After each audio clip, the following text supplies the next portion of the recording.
Assalamualaikum sahabat lovers, semoga kita semua selalu dalam lindungannya. Baik sahabat lovers, di video kali ini, kita akan mengupas alur cerita film dari negeri India, yang berjudul Beast. Namun sebelum lanjut, jangan lupa dibantu klik like dan subscribe-nya ya. Terima kasih. Kisah ini diawali saat seorang pemuda India, yang bernama Vira. Dia bekerja sebagai seorang intelijen terbaik. Dia menangani masalah terorisme dari pemerintahan India. Keahliannya dalam hal ilmu bela diri dan menggunakan senjata sudah tidak diragukan lagi.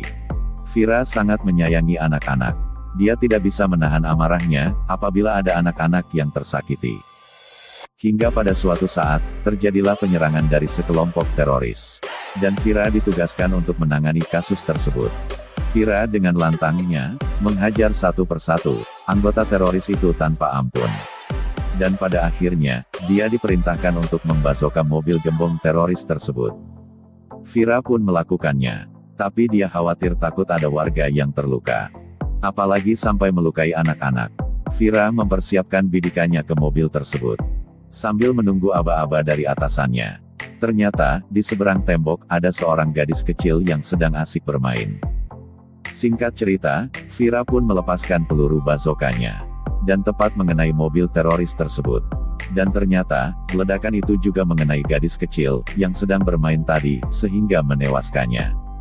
Vira yang mengetahui hal tersebut, merasa sangat sedih dan kesal. Sehingga dia memutuskan untuk mengundurkan diri sebagai intelijen. Hidup masih terus berlanjut, 11 bulan kemudian, terlihat Vira sedang berada di sebuah klinik spesialis. Vira melakukan konsultasi dengan seorang dokter, dan dokter tersebut menyarankan Vira untuk pergi ke sebuah pesta. Di mana di pesta tersebut ada banyak wanita-wanita cantik. Pada awalnya Vira menolaknya, namun dokter menyarankan ini semua demi kesembuhan dirinya. Dan Vira pun akhirnya menyetujuinya. Singkat cerita, di pesta tersebut Vira bertemu dengan seorang gadis yang bernama Priti. Priti adalah gadis yang akan dinikahkan dengan seorang pria dalam 1 bulan ke depan. Tapi Priti tidak ingin dinikahkan dengan pria itu. Singkat cerita Priti dan Vira pun berpacaran. Priti menawarkan Vira pekerjaan di tempat dia bekerja. Dan Vira pun diterima bekerja di agen pengamanan swasta bersama Priti. Mereka mendapatkan tugas untuk melakukan pengamanan di sebuah mall. Di mana mall tersebut sedang mengadakan perayaan Natal.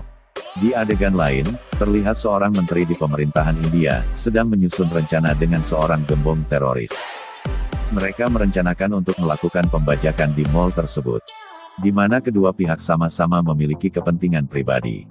Si menteri memiliki kepentingan politik. Sementara gembong teroris ini, memiliki kepentingan uang, dan pembebasan abangnya yang ditahan kepolisian India. Vira dan Priti terlihat pergi ke sebuah mall, di mana mereka diminta untuk menjaga di sana. Sesampai di sana, mereka melihat ada banyak kejanggalan yang terjadi. Di mana lift dan eskalatornya tidak berfungsi sama sekali. Dan jaringan internet pun tidak tersambung. Vira yang berpengalaman dalam hal ini, merasa bahwa mall tersebut sedang dibajak. Di sana terlihat banyak orang yang menggunakan pakaian sinterklas. Dan ternyata mereka adalah teroris yang menyamar.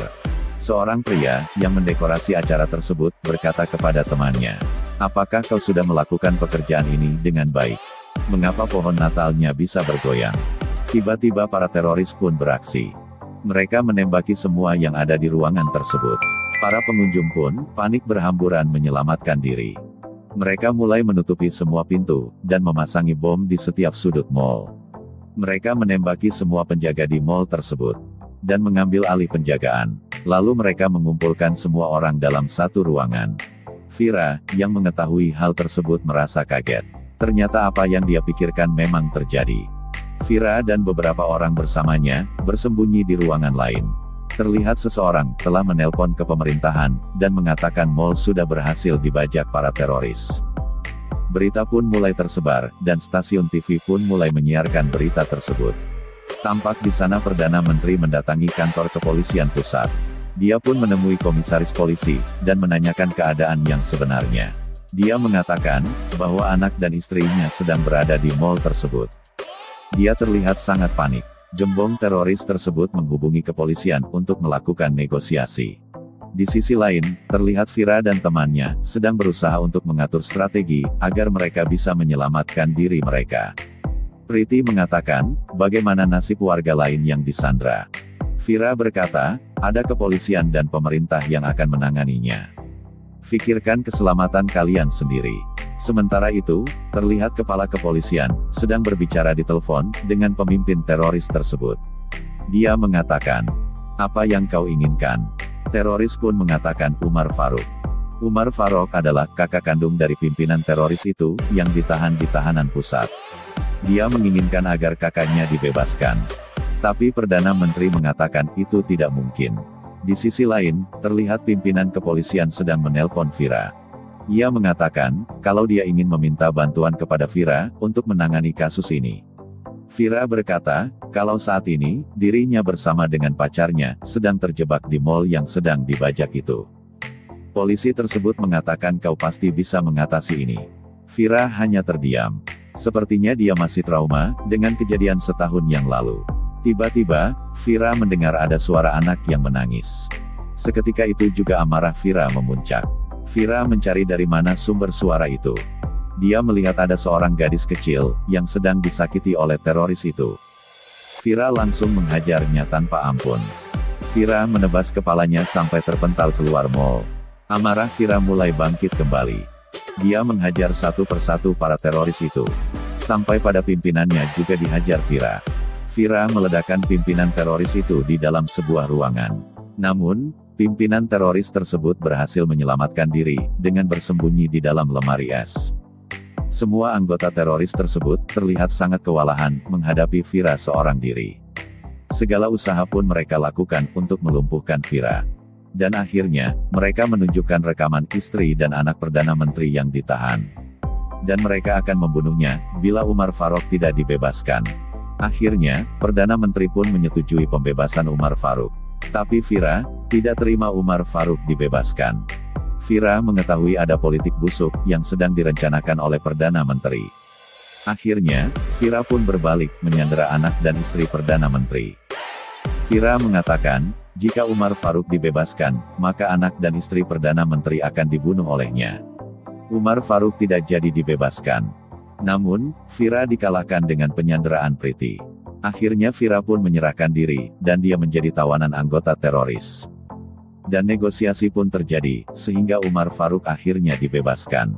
Tapi Vira tidak ingin menyerah dengan keadaan. Dia terus berusaha untuk membebaskan dirinya, dan akhirnya dia pun berhasil. Sehingga, dia menghajar semua anggota teroris yang ada. Sampai kepada pimpinannya, semua dia pukul rata, dan dia pun membunuhnya. Dan warga pun selamat dari penyanderaan.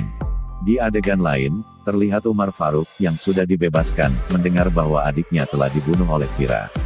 Maka dia merasa sangat marah, dan dia mengarahkan pasukannya untuk membunuh Vira. Namun apa yang terjadi? Vira malah datang menghampirinya, dan menghajar semua pasukan-pasukannya. Hingga akhirnya, Umar Faruk pun kembali ditangkap. Pesan moral dari film ini adalah, jangan menghalalkan segala cara untuk mendapatkan tujuan. Karena ada hukum negara dan hukum Tuhan yang akan berlaku.